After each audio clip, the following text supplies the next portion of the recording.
مجھے آفتوں نے گھیرا ہے، مصیبتوں کا ڈیرا۔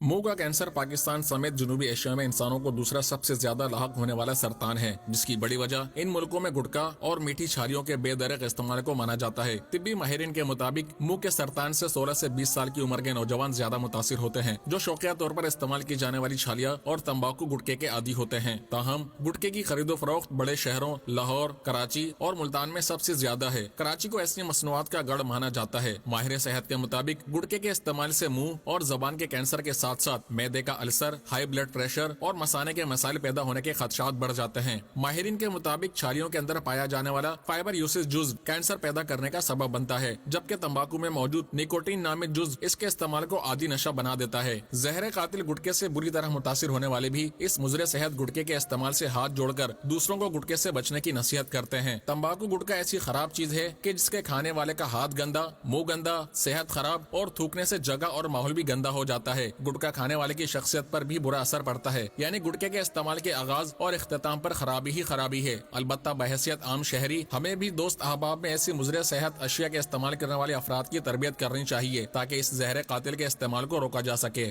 مجھے آفتوں نے گھیرا ہے، مصیبتوں کا ڈیرا۔